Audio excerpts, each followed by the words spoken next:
Hey guys, welcome back to the channel. This is Addicted to Fishing, and I'm John. Today I've got a handful of baits and a few rigging techniques, and we're going to cover a new technique that's taken over. It's been around for a while, probably at least 10 years or so, but it's just now gaining a lot of popularity here in the U.S., and that is hover strolling. Whether you're hover strolling, mid strolling, whatever kind of strolling you are, um, we're going to kind of dive right into it. So the few different things that you can use, and I don't have anything that's new out on the market that's specifically designed for this, as far as rigging. But you could use just a regular old ball head. This is if I'm going to be kind of mid strolling or bottom strolling. You just regularly, and I'm going to use this lunker hunt bait. We'll just rig it up and have it just like you normally would, like on a curly tail or a swim bait. You're trying to go a little bit lighter, a little jig head with a screw lock. I like this jig head a lot, not because it has a screw lock, but the way that the line tie is on there. That really helps me. If you want to go down and do some more bottom strolling, you could jump up to something at a 1/4 ounce. The little micro swim jig, or finesse swim jig, I think it's called. It's another great bait. There's a number of different jig heads you can use, guys, and I'm not really going to go into the jig heads as much, just because you can pick up pretty much any type of jig head, and you know how to thread that on. I'll use this one. Just put it in the center of the bait, come down through it, pull it out,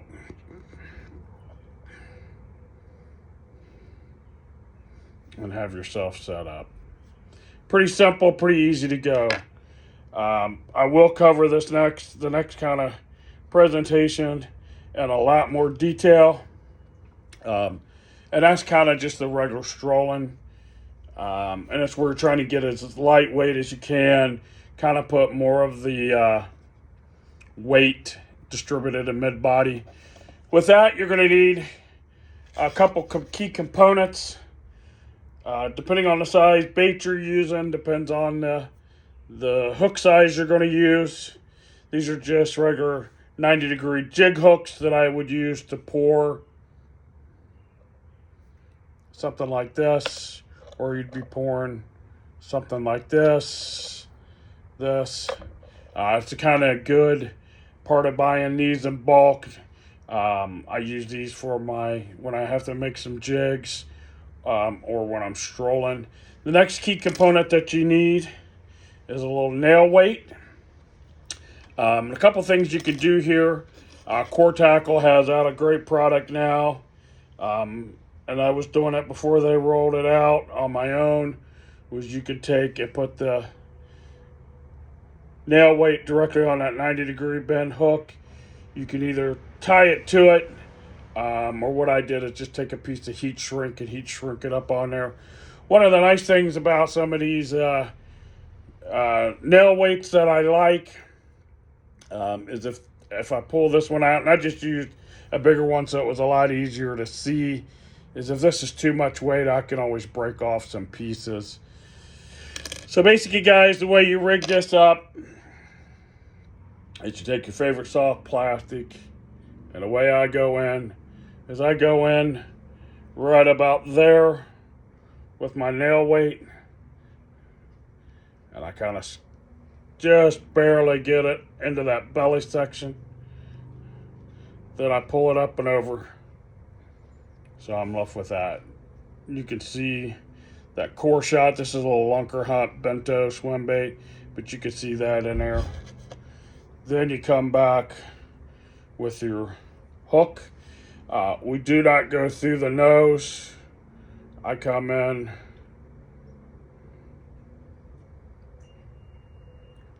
about 1/4 of an inch back.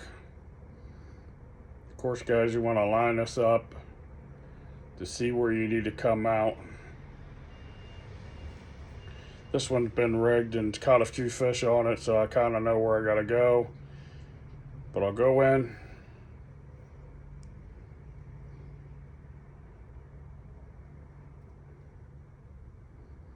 Feed that bait down. And you could put the hook in prior to the weight.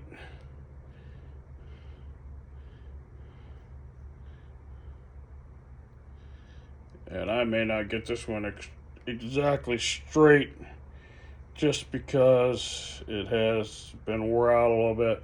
But essentially you're left with this. Okay? Pretty simple. Tie on right up here. And then when you're casting this guy out with that weight more centrally distributed, and the line tie here, you're going to fish this more natural. And when it's sinking because of how that weight's distributed, and you could come in through the head if you want. I did kind of go back more on the shank on this one, but you'll get kind of that dive down. And I'll show you kind of how I worked it. I'll pull out a rod here in a second or use my finger to show you. But basically, guys, when you're done, your rig should be set up like this. Again, this is a lunker hunt. Bento, I think is what it's called, the bento swim bait. And I've got a few more baits pulled out here that I'll run through real quick. Nothing in particular order. But I'll cover a few different things. And then I've got some ones that are not necessarily where I'm kind of up strolling. I'm trying to go really, really finessey. I get out that tiny fluke. That's in that smoking shad. Guys, you're looking for a lot of these real small bait fish profile baits. I mean, you can see how little this guy is. I think that's a 2-inch bait. It's got a fork tail on the back. You're really looking for these minnow style baits, guys.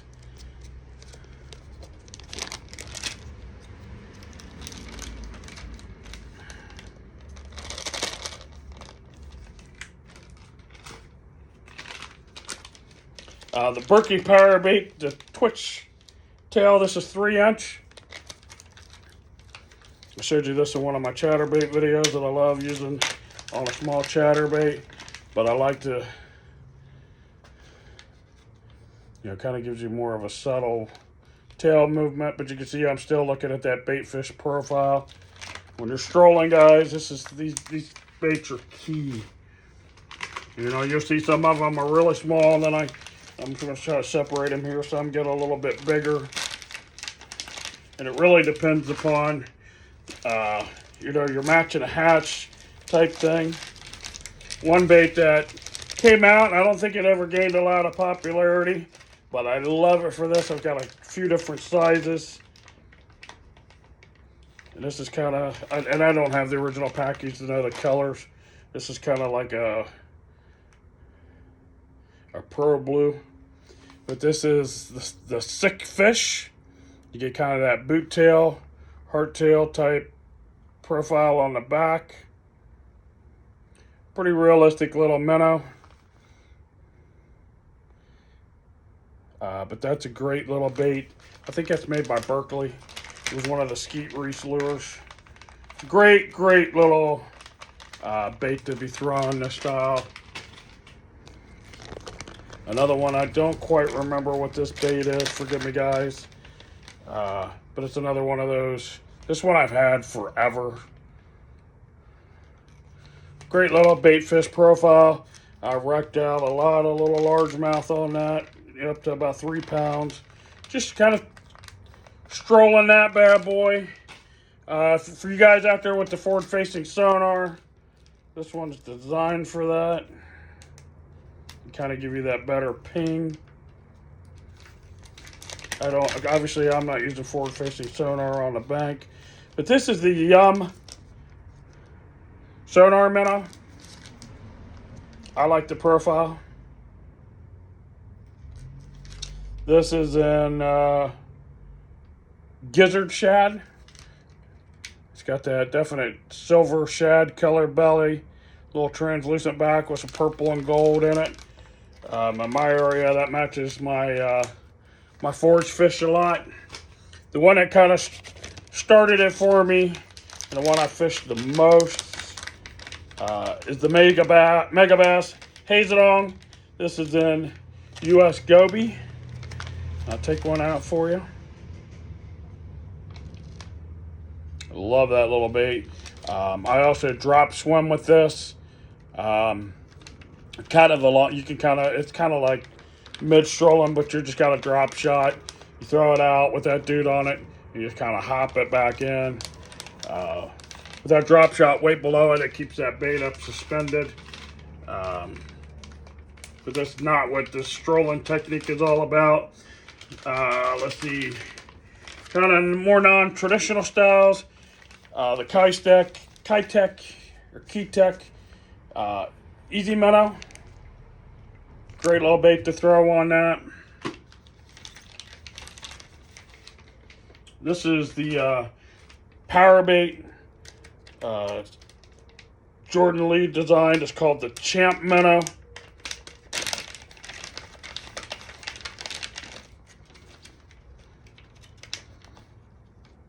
If you notice, one of the biggest themes with all these for me,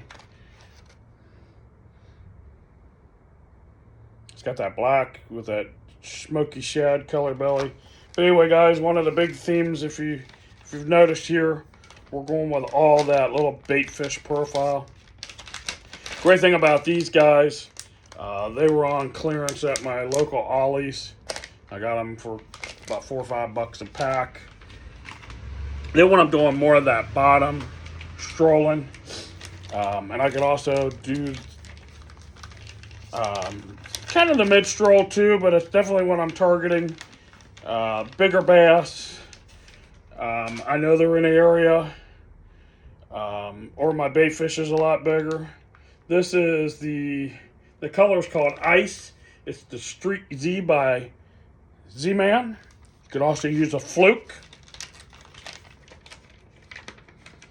You guys, you see I keep my colors pretty simple. We don't need to get real crazy with all the colors. The other one is that Chatter Spike. It's more of that pintail type. This is in Bad Shad. Again, that Bad Shad and a Chatter Spike. You know, that's when I'm looking for more of that pintail action. And I'm trying to keep it real subtle. A couple of overlooked ones, I think, from people. And I know I caught a lot of fish on them here.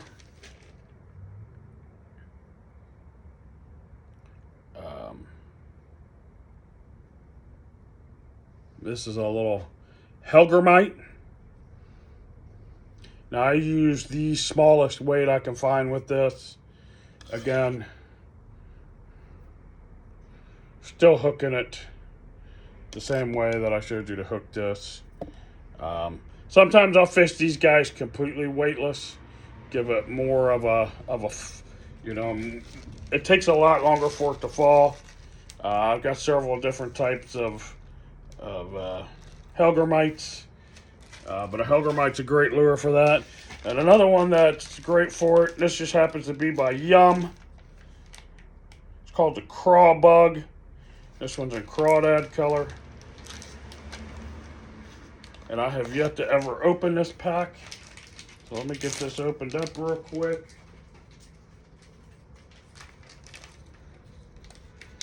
I happened to grab a pack that I didn't have open.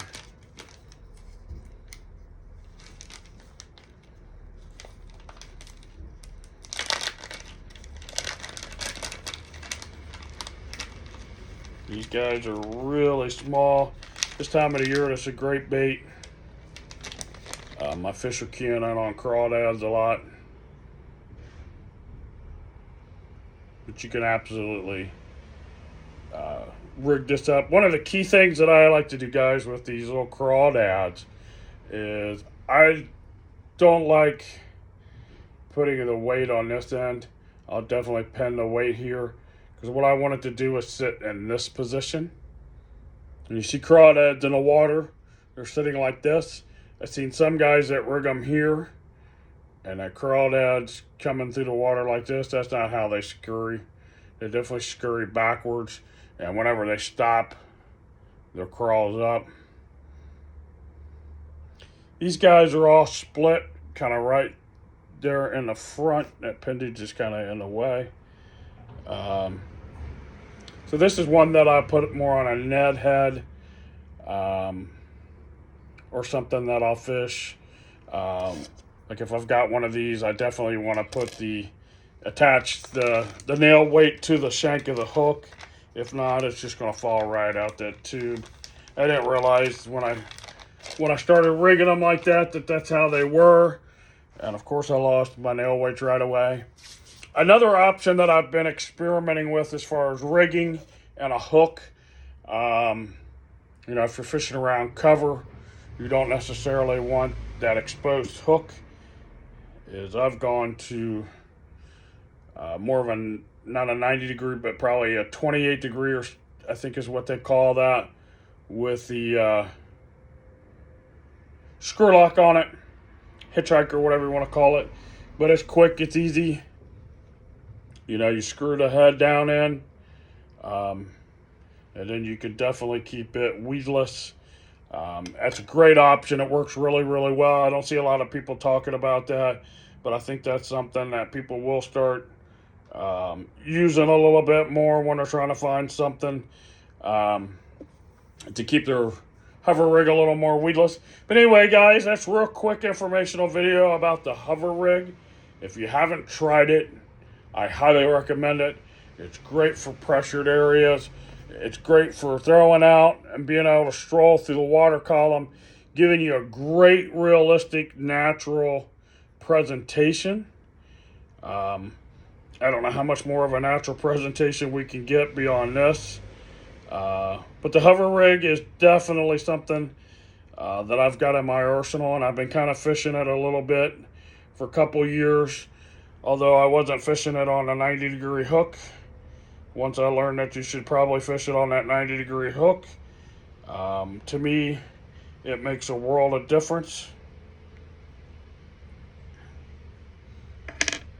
You know, I just think it changed the game on how my presentation was. I was kind of fishing them more with a real lightweight.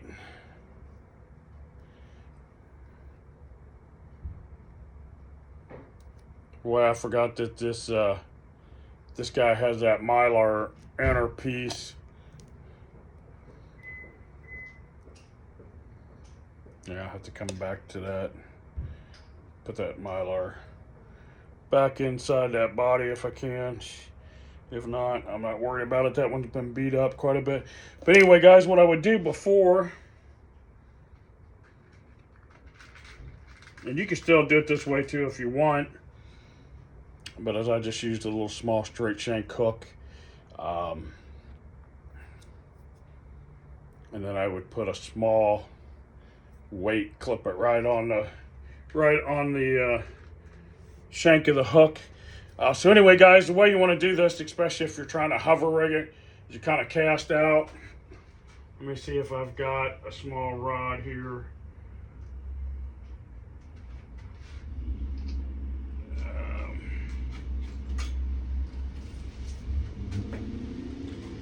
Yeah, that ain't gonna work too well because I can't get back far enough off the camera.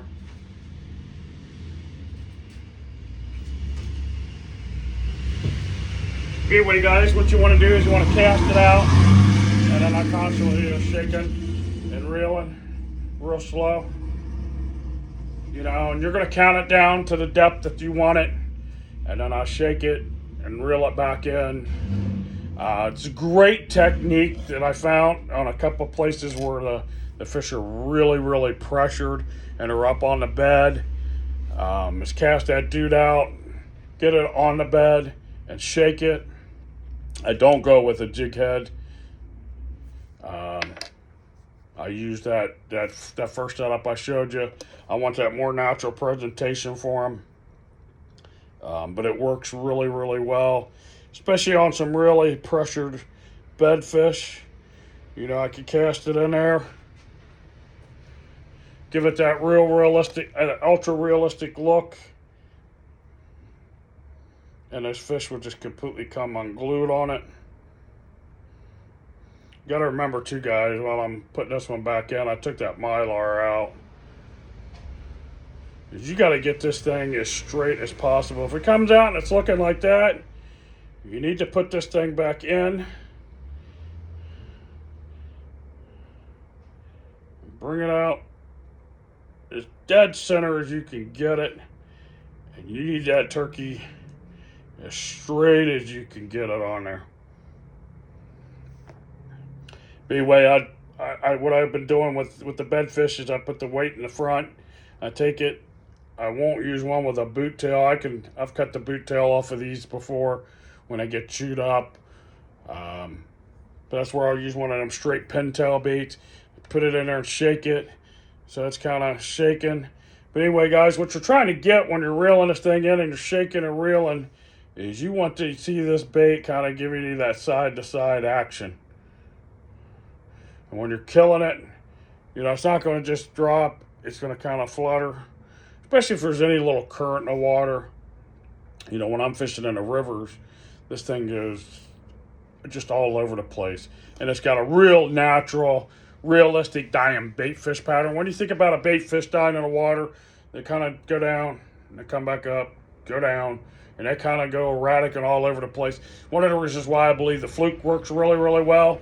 That's kind of what you're imitating here, but you can't see it. You're keeping it down in a water column, using some different style baits. But anyway, guys, I hope you enjoyed that video. Make sure if you haven't subscribed, please hit that subscribe button. Hit that notification bell to be notified when I'm putting out a new video. Comment, share this video, guys. Until the next one, thank you.